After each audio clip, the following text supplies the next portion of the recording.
বাংলাদেশ জামাতে ইসলামী, বাংলাদেশ জামাতে ইসলামী, বাংলাদেশ জামাতে ইসলামী, বাংলাদেশ জামাতে ইসলামী। গড়বে গড়বে আল্লাহর হুকুমত, গড়বে গড়বে খেলাফতে রাশেদার, জনগণ নন্দিত আগামী, কোরআনের কাঙ্ক্ষিত আগামী, জনগণ নন্দিত আগামী, কোরআনের কাঙ্ক্ষিত আগামী। বাংলাদেশ জামাতে ইসলামী, বাংলাদেশ জামাতে ইসলামী, বাংলাদেশ জামাতে ইসলামী, বাংলাদেশ জামাতে ইসলামী। এখনো যারা পায়নি দাওয়াত কোরআনের এই মিছিলে, এখনো যারা পায়নি দাওয়াত কোরআনের এই মিছিলে, শুনিয়ে দেই চলো সত্যবাণী, শুনিয়ে দেই চলো সত্যবাণী, পথ বাতলে দেই আমরে, বলে দেই বুকে টেনে, জান্নাতে একাই আমি যাব না তো ভাই, তোমাকেও জান্নাতি দলে নিতে চাই, জান্নাতে একাই আমি যাব না তো ভাই, তোমাকেও জান্নাতি দলে নিতে চাই।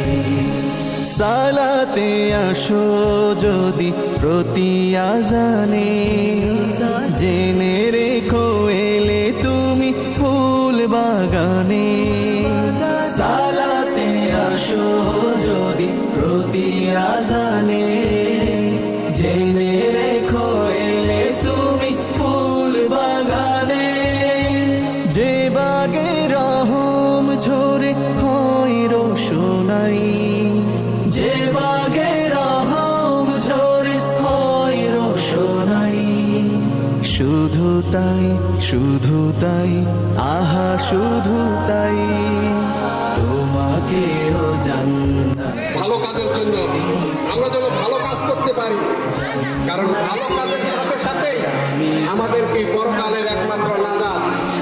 তোমাকেও জান্নাতি দলে নিতে চাই। পদ্মা মেঘনা যমুনার তীরে আমরা শিবির গড়েছি, পদ্মা মেঘনা যমুনার তীরে আমরা শিবির গড়েছি।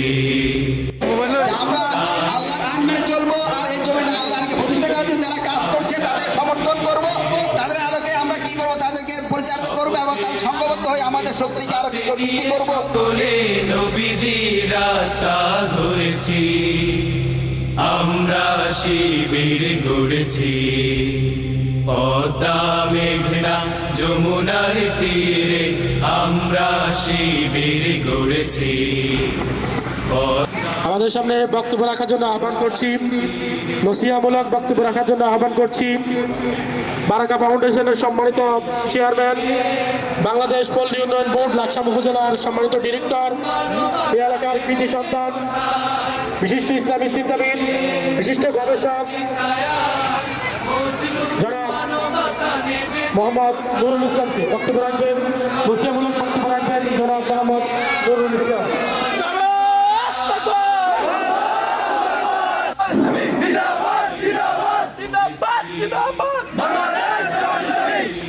দরবারে যিনি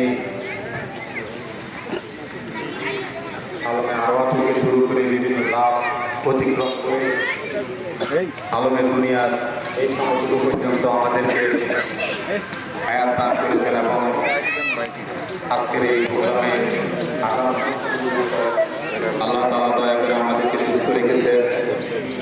এই মহান বাংলাদেশ জামাত ইসলাম এবং ইসলামী ছাত্র শিবিরের প্রাণপ্রিয় কর্মীর সহযোগী ভাইরা, পর্দার আলে ভূমিষ্ঠ মা বোনেরা, আসসালামু আলাইকুম ওয়া রাহমাতুল্লাহি ওয়া বারাকাতুহু।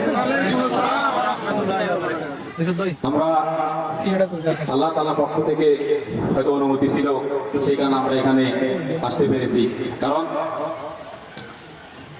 এটা হচ্ছে এখানে আমার পূর্ব যারা আলোচনা করেছেন, প্রত্যেকটা বক্তা, প্রত্যেকটা আলোচক কোরআন সুন্নাহ থেকে আলোচনা করেছেন, আলহামদুলিল্লাহ। আর এটাই বাংলাদেশ জামাত ইসলামের মূল টার্গেট হচ্ছে এটাই, মানুষকে কোরআন সুন্নাহ ভিত্তিক কথা বলে মানুষকে জাহান্নাম থেকে বাঁচার জন্য পথ বের করে জান্নাতের পথে আহ্বান করার মূল টার্গেট হচ্ছে বাংলাদেশ জামাত ইসলাম এবং ইসলামী ছাত্র শিবিরের মূল উদ্দেশ্য। সম্মানিত উপস্থিতি, যিনি আমাদের রব, আমরা হয়তো এখানে মুখ দিয়ে উচ্চারণ করতেছি যে আল্লাহ আমাদের রব। আমরা শুধু এখানে না, যখন আলমে আরওয়াতে, যখন রূহের জগতে আদম আলাইহিস সালামের পৃষ্ঠদেশ থেকে প্রত্যেকটা রূহকে কিয়ামত পর্যন্ত যত মানুষ পৃথিবীতে আসবে, হিন্দু, মুসলিম, বৌদ্ধ, খ্রিস্টান, যত জাতি আছে, প্রত্যেকটা জাতির মানুষের রূহকে যখন বের করে আলমে আরওয়াতে সেট আপ দেওয়ার পরে তখন আল্লাহ তাআলা ওখান থেকে সাক্ষী নিয়েছেন। আল্লাহ তাআলা বলছেন, স্মরণ করো সেই সময়ের কথা যখন আমি আদমের পৃষ্ঠদেশ হইতে প্রত্যেকটা রূহকে বের করে আলমে আরওয়াতে সেট আপ করে একে অপরের উপর সাক্ষী রেখে আমি তোমাদের কাছ থেকে প্রতিশ্রুতি নিয়েছিলাম তোমাদের রবকে। সূরা আরাফের 172 নম্বর আয়াত আল্লাহ তাআলা বলেন, ওয়াইজ আখাযা মিন রাব্বুকা মিন বনি আদম মিন যুহুরিহিম যুররিয়াতাহুম ওয়া আশহাদাহুম আলা আনফুসিহিম আলাস্তু বিরাব্বিকুম।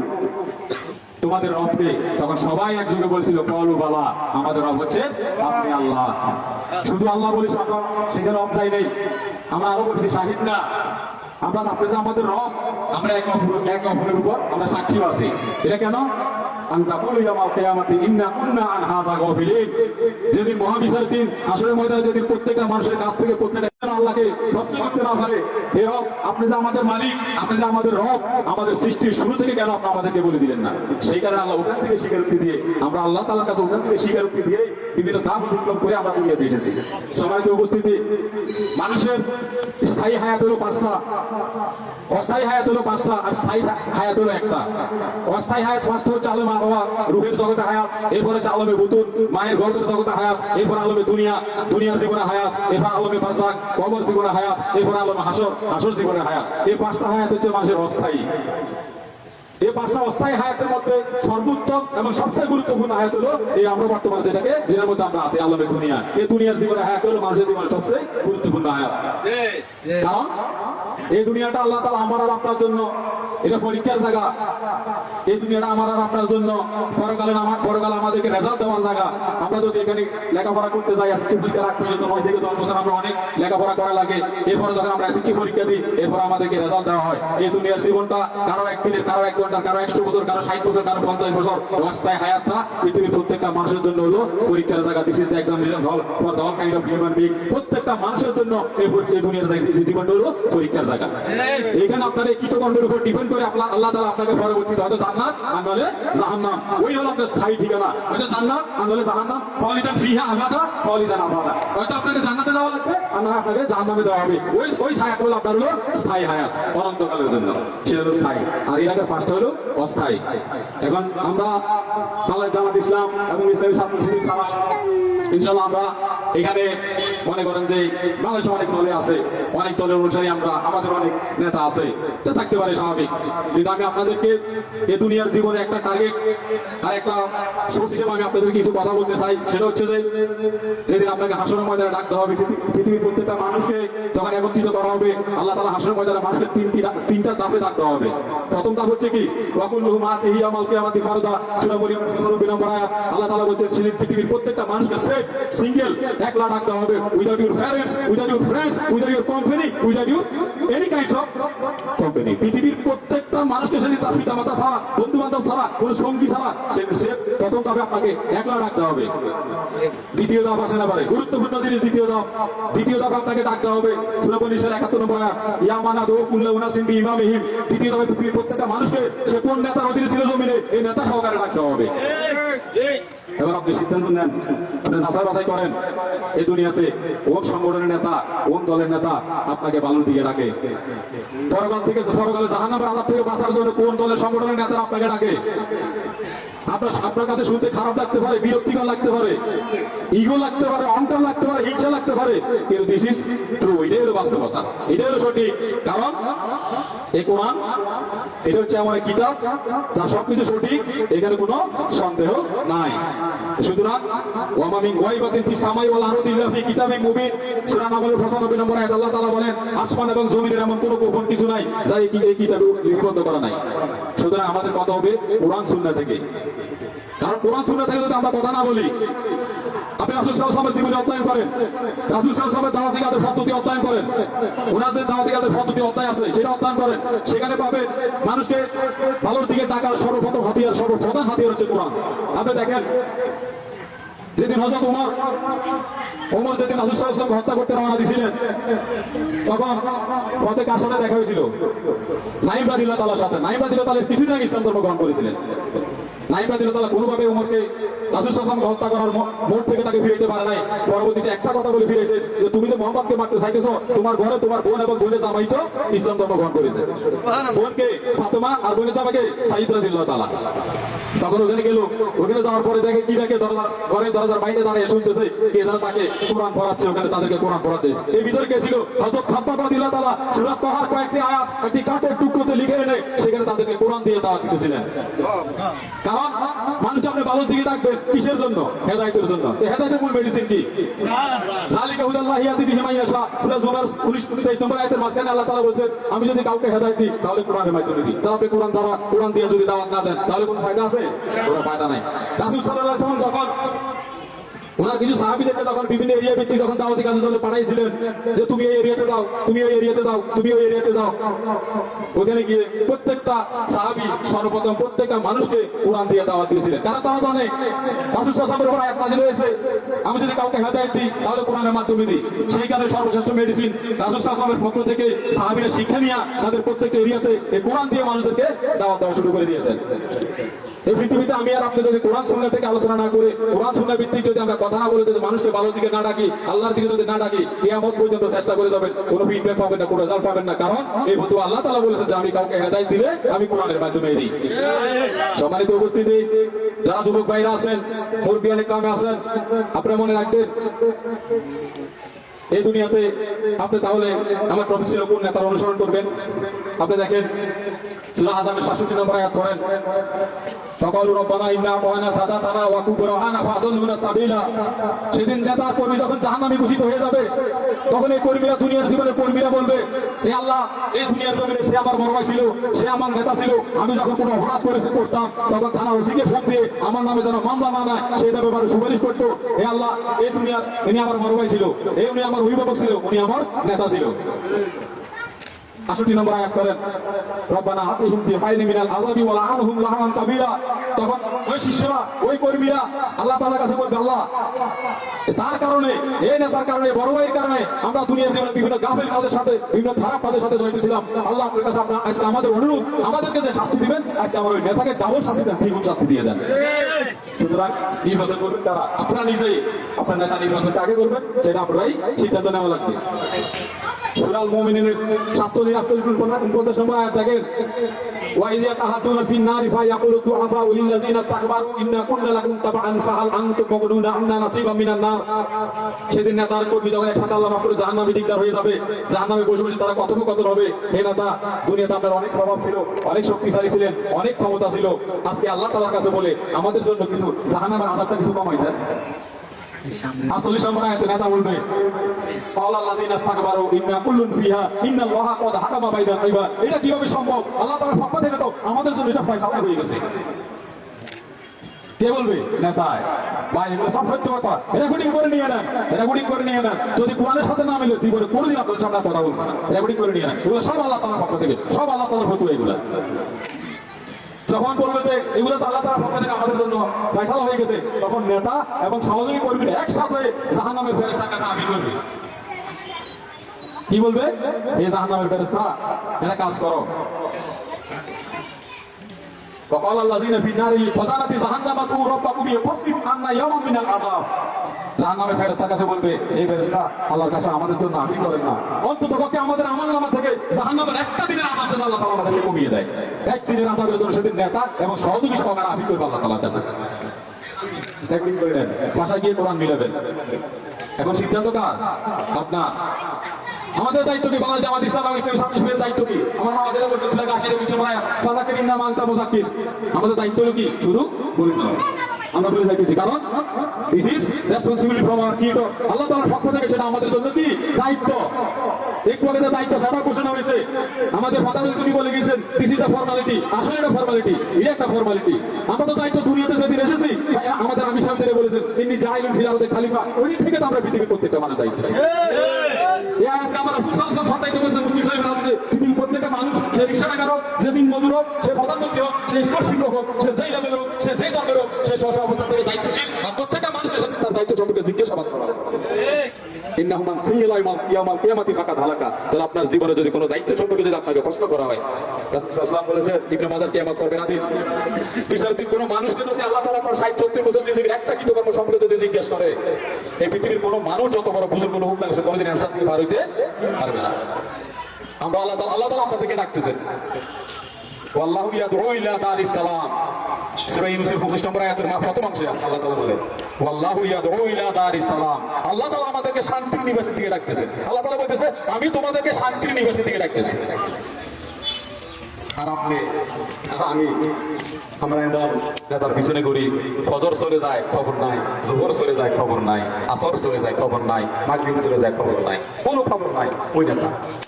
সেদিন আফসোস করবে, সূরা নাবা 40 নম্বর আয়াতের লাস্টের অংশে আছে, সেদিন আফসোস করবে ইয়া লাইতানি কুনতু তুরাবা। সেদিন মানুষ শুধু আফসোস করবে সেদিন, যখন জাহান্নামে ডিক্লেয়ার হয়ে যাবে। ঠিক আছে, এখন আমাদের এখন সিদ্ধান্ত নেওয়া লাগবে। কি সিদ্ধান্ত নিব? আমরা কোন নেতার অধীনে চলবো? ভাই সেদিন আল্লাহ তাআলা কাউকে দ্বিতীয়বার এখানে আসার কোনো সুযোগ দিবেন না। যাইতেছে, পার হয়ে যাইতেছে না।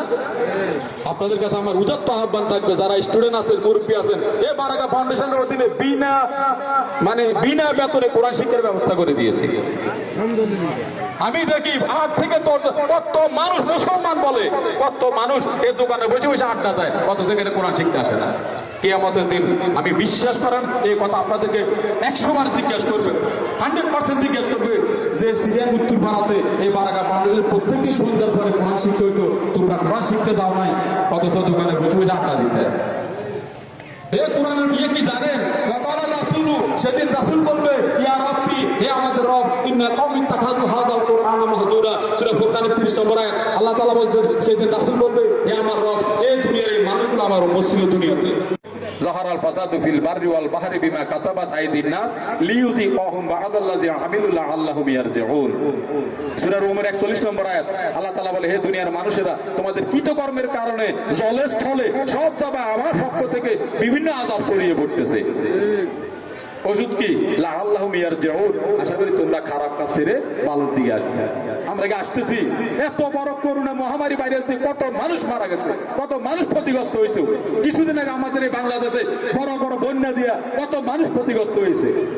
আমরা কি এখনো আসছি খারাপ কাজ ছেড়ে ভালোর দিকে? আসি নাই। আল্লাহ বলতেছে আমি আযাব দিতেছি কোন কারণে? তোমাদের কৃতকর্মের কারণে। আমি ওষুধও বলে দিলাম লাআল্লাহুম ইয়ারজিউন, আশা করি তোমরা খারাপ কাজ ছেড়ে ভালোর দিকে আসবে। তো আমরা 3 দিন আরো এটা বাড়াই দিতেছি, তার লাগে আযাব কমে দিবে নাকি? আপনি বনি ইসরাইল ইতিহাস পড়েন তো, আপনি বনি ইসরাইল আসলে কথা বলতে সময় লাগে 1 থেকে 2 ঘন্টা, কিন্তু সময় তো কম, সময় চলেই থাকে। এক একটা টপিক নিয়ে কথা বলতে সময় লাগে অনেক, বসায় আনতে হলে সময় অনেক লাগে। যাই হোক, এবং ইসরায়েল জাতিকে এই যে ফিলিস্তিন ছোট ছোট শিশু বাচ্চাদেরকে এই যে এভাবে মারতেছে, আল্লাহ কি দেখে না? দেখে। এই পৃথিবীতে আল্লাহ তাআলা সবচেয়ে বেশি করছিল বনি ইসরায়েল জাতির উপরে, কারণ আল্লাহ স্বয়ং তাদেরকে মান সালোয়া 2টা খাবার জান্নাত থেকে আনে তাদেরকে খাওয়াইছে। তাদের অনেকে মেধা দিছে, অনেক বুদ্ধি দিছে, রাজত্ব দিছে। আমার সাথে যে ওয়াদা করেছে, যে ওয়াদা তোমরা ভঙ্গ না করো, আমি আল্লাহ তোমাদের কাছে ওয়াদা দিতেছি আজীবন তোমরা পৃথিবীতে রাজত্ব করবে। কিন্তু দুনিয়ার লোভে পড়ে, শয়তানের ধোঁকায় পড়ে কি করতে আল্লাহ তাআলার সাথে ওয়াদা ভঙ্গ করে ফেলেছে। আল্লাহ তাআলা দেখেন কিছু হইতেছে, হ্যাঁ, অথচ শিশু বাচ্চাগুলো মনে করেন যে হয়তো আল্লাহ তাআলা তাদেরকে জান্নাত দিয়ে দিবেন, আলহামদুলিল্লাহ, ওরা তারা খুশিতে থাকবে। আমরা দুনিয়াতে আছি, আমাদের পিছনে সব সময় শয়তান লেগেই থাকবে ভাই। আমাদের কোনো উদ্দেশ্য নাই, আল্লাহর কসম করে বলতেছি, আমাদের কোনো উদ্দেশ্য নাই। আমাদের একটা উদ্দেশ্য, কুয়াং পোসাকুম ওয়া আলাইকুম নার, তোমরা নিজেরা জাহান্নামের আযাব থেকে বাঁচো, তোমাদের আহার পরিবারদেরকে জাহান্নামের আযাব থেকে বাঁচো। বন্ধু বান্ধব সেটআপ দিতেছেন, ওয়ালা ইয়াসালু হামিমুন হামিমা, সূরা আল মাআরিজের 10 নম্বর আয়াত। সেদিন এক বন্ধু আরেক বন্ধুকে খবর নিবে না, ইউবাসসারুনাহুম 11 নম্বর আয়াত। অথচ একজন আরেকজনকে দেখবে। এমন বন্ধু বান্ধব সেটআপ দিবেন, এমন বন্ধু বান্ধব সাথে আপনি জীবন পরিচালনা করবেন, যে বন্ধু বান্ধব আপনাকে নামাজের আযান দিলে নামাজের কথা স্মরণ করিয়ে দেয়, যে বন্ধু বান্ধব আপনাকে আল্লাহর কথা স্মরণ করিয়ে দেয়, যে বন্ধু বান্ধব আপনাকে পরকালের কথা স্মরণ করিয়ে দেয়, ওইসব বন্ধু বান্ধব সেটআপ দেন। দুনিয়াতে অনেক ফিতে আছেন না, এখানে ধরা, সব ধরা। কোরআন পড়েন, সব ধরা। সূরা লোকমানের 13 নম্বর আয়াত, আল্লাহ পৃথিবীতে প্রত্যেকটা ফিতার জন্য আল্লাহ নাযিল করেছে। লোকমান আলাইহিস সালাম তার ছেলেকে বলছিল, ইয়া বুনাইয়া, হে আমার ছেলে, লা তুশরিক বিল্লাহ, আল্লাহর সাথে শিরক করো না, ইন্না শিরকা লা যুলমুন আযীম, নিশ্চয় শিরক হচ্ছে বড় ধরনের জুলুম। আপনি যখন পিতা হবেন, আপনার যখন সন্তান হবে, সন্তান যখন বুঝের হবে, সন্তানকে সামনে বসিয়ে ওই আয়াতের হক আদায় করবেন। হে সন্তান, আল্লাহ তাআলার পক্ষ থেকে ঘোষণা আসছে, লা তুশরিক বিল্লাহ, আল্লাহর সাথে কখনো শিরক করবে না। সাথে সাথে আপনার সন্তান আপনাকে প্রশ্ন করবে, হোয়াট ইজ শিরক? শিরক কি বাবা? আদায় করছেন? আজ পর্যন্ত বলছেন? কোনোদিন কোনো সন্তানকে সামনে বসাইয়া বলেন না। ধরা তো, কারণ আমরা তো আসল জায়গায় যাই না, আমরা মূল পয়েন্টে থাকি না। কত কিতাব তো দুনিয়াতে পড়লে কোনো কিতাব সম্পর্কে তো আল্লাহ তাআলা সেদিন প্রশ্ন করবে না। আল্লাহ তাআলা আপনাকে কোরআন সম্পর্কে অবশ্যই প্রশ্ন করবে। সূরা যুকরুফের 44 নম্বর আয়াত আল্লাহ তাআলা বলছে, হে নবী, এই কিতাব আপনার জাতির জন্য উপদেশ স্বরূপ, অচিরে আপনাদের সবাইকে কিতাব সম্পর্কে প্রশ্ন করা হবে। আমরা তো আসল জিনিসে নাই। আপনি কি জানেন আপনার সন্তান আপনার নামে সেদিন মামলা করবে? এই যে দিনের শিক্ষা দেন না, সন্তান কোন দিকে যাইতেছে, কোন জায়গায় যাইতেছে, কার সাথে চলতেছে, কার সাথে আড্ডা দিতেছে, কোন সংগঠনের সাথে মিশতেছে, এটা মিশেন না। এখন বলেন যে ভাই সংগঠন ফরজ, আরে সংগঠন তো ফরজ, এটা তো আল্লাহর হুকুম, এটা তো আল্লাহর হুকুম, ডাইরেক্ট ফরজ। فَلْتَكُن مِّنكُمْ أُمَّةٌ يَدْعُونَ إِلَى الْخَيْرِ وَيَأْمُرُونَ بِالْمَعْرُوفِ وَيَنْهَوْنَ عَنِ الْمُنكَرِ وَأُولَٰئِكَ هُمُ الْمُفْلِحُونَ। সূরা আল ইমরান 104 নম্বর আয়াত। তোমাদের মধ্যে অবশ্যই এমন একটা দল থাকতে হবে যারা মানুষকে সৎ কাজে আদেশ দিবে আর অসৎ কাজে নিষেধ করবে। আল্লাহ তাআলার হুকুম। দেখেন আপনি মিলেন, আপনি নেতা, আপনি হাদিস পড়েন, ইবনে মাজার 42 নম্বর হাদিস, তিরমিজি শরীফের 2676 নম্বর হাদিস, আবু দাউদের 4704 নম্বর হাদিস, মুসনাদ আহমদের 16693 নম্বর হাদিস, দারমি শরীফের 95 নম্বর হাদিস, মিশকা শরীফের 165 নম্বর হাদিস, সেম হাদিস। তোমরা পৃথিবীতে এমন নেতার আনুগত্য করো যে নেতা তোমাদেরকে কোরআন দিয়ে পরিচালিত করবে। ওই নেতা যদি নাক বোঝা হয়, হাফসি গোলাম হয়, কোনো সমস্যা নাই, তো ওই নেতা তোমাদের কোরআন দিয়ে পরিচালনা করা লাগবে।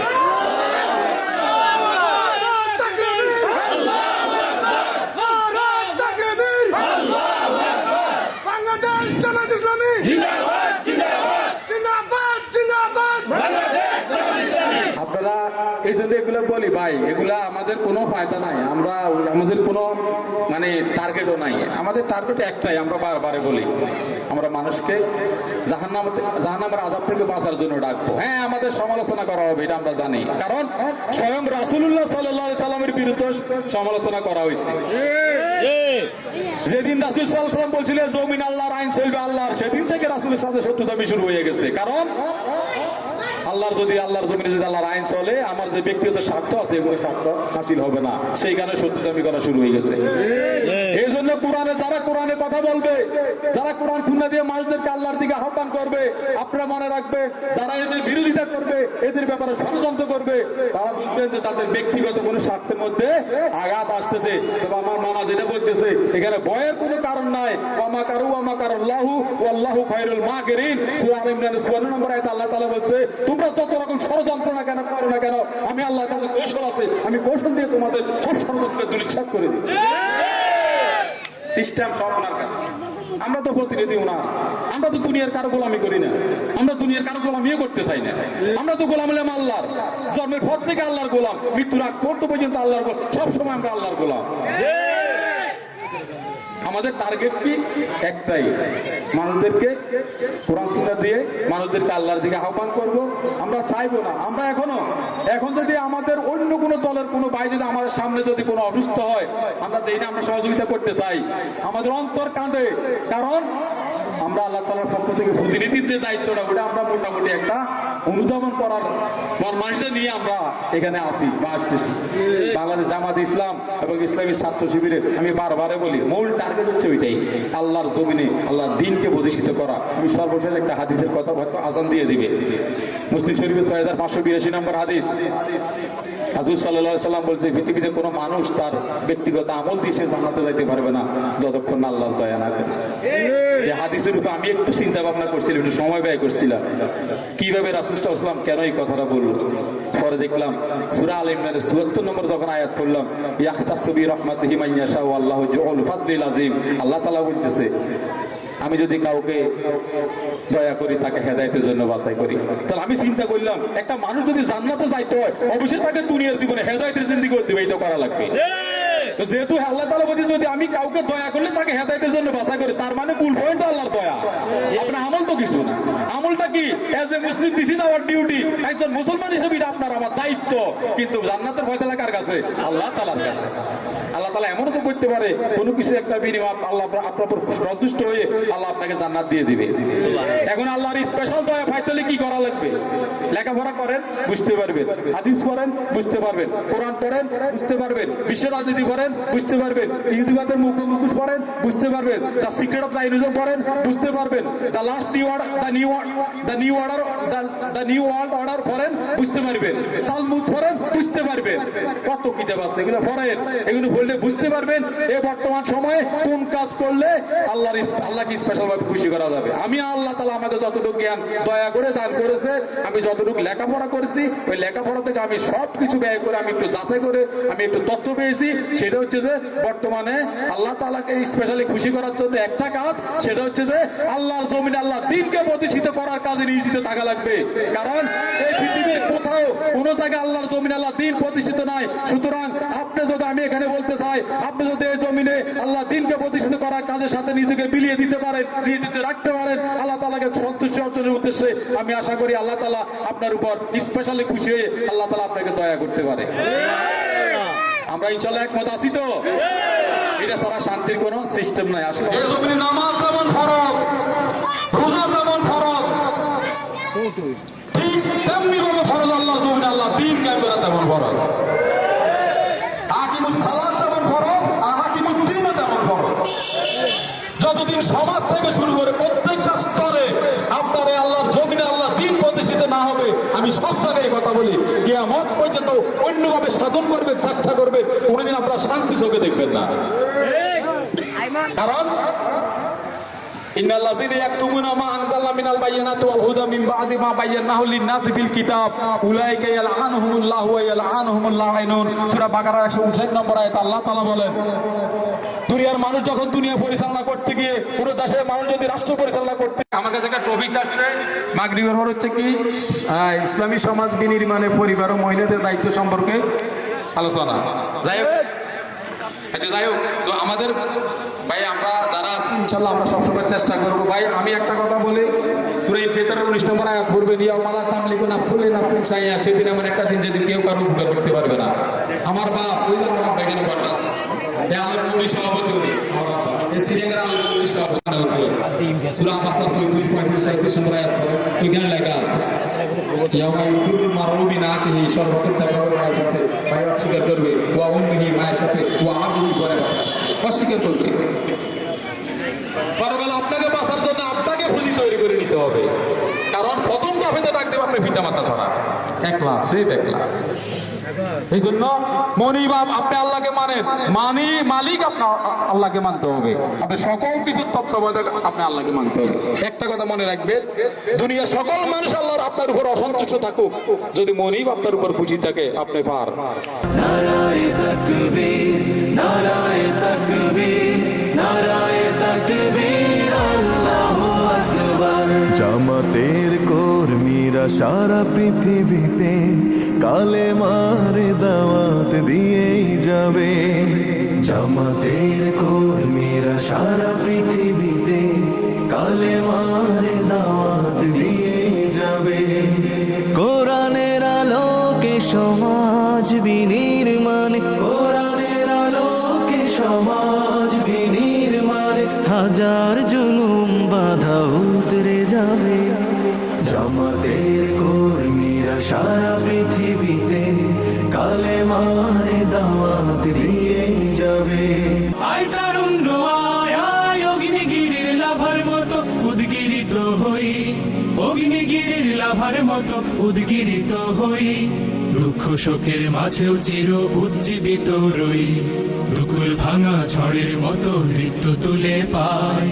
আয় তারুণ্য আয় আয় আয় তারুণ্য আয়, আয় তারুণ্য আয় আয় আয় তারুণ্য আয়, আয় আয় তারুণ্য আয়, আয় তারুণ্য আয় আয় আয় তারুণ্য আয়। তোর মুক্ত স্বাধীন দু হাতে যে শেকল পড়ালো, স্বপ্ন সজীব চোখের কোণে অশ্রু ঝরালো, মুক্ত স্বাধীন দু হাতে যে শেকল পড়ালো, স্বপ্ন সজীব চোখের কোণে অশ্রু ঝরালো, সেই অত্যাচারীর বুকের চাতাল ভেঙে দিলে হিংস্র মাতা তৃপ্ত চরণ ঘাই। আয় আয় তারুণ্য আয়, আয় তারুণ্য আয় আয় আয় তারুণ্য আয়। চল চল চল ঊর্ধ্ব গগনে বাজে মাদল, নিম্নে উতলা ধরণী তল, অরুণ প্রাতের তরুণ দল, চল রে চল রে চল, চল চল চল চল চল চল। আন্দোলনের শপথ নিলাম মৃত্যুকে নাই ভয়, হয় আমাদের জীবন যাবে নইলে হবে জয়। আন্দোলনের শপথ নিলাম মৃত্যুকে নাই ভয়, হয় আমাদের জীবন যাবে নইলে হবে জয়। ওরে বাংলাদেশের মানুষ তোরা জাগ, জামাতে ইসলামী দিচ্ছে ডাক। ওরে বাংলাদেশের মানুষ তোরা জাগ, জামাতে ইসলামী দিচ্ছে ডাক। চল চল চল চল চল চল চল রে চল রে চল, চল রে চল রে চল। আমার ভাইয়ার বোনের খুনে বীজ ঢালা পতলাল, স্বজন হারা শোকের মিছিল চলবে কতকাল। নিরাপদে ফিরবো ঘরে সেই অধিকার চাই, সালাম রফিক বরকতেরা আজ জেগেছে ভাই। ওরে চেতন হারা মানুষ তোরা জাগ, জামাতে ইসলামী দিচ্ছে ডাক। ওরে চেতন হারা মানুষ তোরা জাগ, জামাতে ইসলামী দিচ্ছে ডাক। চল চল চল চল। বলছেন এবার ওরা দেখেন আমরা একটা জুমলা হয়তো দৈনিক বা বুঝার জন্য তোমরা আমার কোন কোন অবদানকে অস্বীকার করবে। আমরা কত বড় নাফরমান দেখেন, কত বড় নাফরমান, আমরা প্রত্যেক দিন আল্লাহর নিয়ামতকে অস্বীকার করতেছি।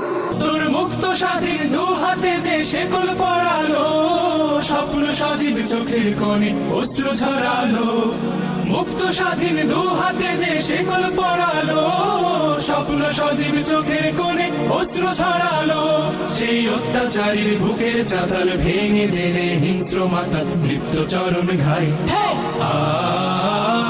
আয় আয় তারুণ্য আয়, আয় তারুণ্য আয় আয় আয় তারুণ্য আয়। اللهم إني أسألك العفو والعافية في الدين والدنيا وأهلي ومالي. اللهم استر عوراتي ومن راتي. اللهم فدني من بين يدي ومن خلفي وعن يميني وعن شمالي ومن فوقي وأعوذ بك من عذاب يا حي يا قيوم برحمتك. এসেছে আমাদের আত্মীয় স্বজন যে যেখানে আল্লাহ দুনিয়া থেকে চলে গেছে, আল্লাহ তাদের কবরকে রিয়াজুল জান্নাহ বানিয়ে দেন। আল্লাহ যে কথাগুলো আমরা শুনেছি সেই মোতাবেক আমল করার তৌফিক দান করুন। اللهم حاسبني حسابا يسيرا، اللهم حاسبني حسابا يسيرا، اللهم على ذكرك وشكرك وحسن عبادك، اللهم قِنِي عذابك يوم تبعث عبادك يا الله يا رحمن الرحيم। আমি আমার দুটি আঁখি কি করে ধরে রাখি, অঝরে কান্না বেরিয়ে আসে। আমি আমার দুটি আঁখি কি করে ধরে রাখি, অঝরে কান্না বেরিয়ে আসে। আমি আমার দুটি আঁখি কি করে ধরে রাখি অঝরে কান্না বেরিয়ে আসে যখন মাসের পরে মাস পেরিয়ে মাসের পরে মাস পেরিয়ে 15 আগস্ট আসে আমি আমার দুটি আঁখি কি করে ধরে রাখি অঝরে কান্না বেরিয়ে আসে আমি আমার দুটি আঁখি কি করে ধরে রাখি অঝরে কান্না বেরিয়ে আসে মাগো তোমার ঘরে সাবিরুনি আমি দায়ু জবারুনি ও মা তোমার চোখে ঘুম কেড়ে নিয়ে বুক ফাটায় কান্না দিয়ে মাগো তোমার ঘরে সাবিরুনি আমি দায়ু জবারুনি ওই হায় নারাশে সোনার ছেলেদের ফিরতে দিল না তোমার বুকে আমি আমার দুটি আঁখি কি করে ধরে রাখি অঝরে কান্না বেরিয়ে আসে যখন মাসের পরে মাস পেরিয়ে মাসের পরে মাস পেরিয়ে 11 মাস আসে আমি আমার দুটি আঁখি কি করে ধরে রাখি অঝরে কান্না বেরিয়ে আসে আমি আমার দুটি আঁখি কি করে ধরে রাখি অঝরে কান্না বেরিয়ে আসে।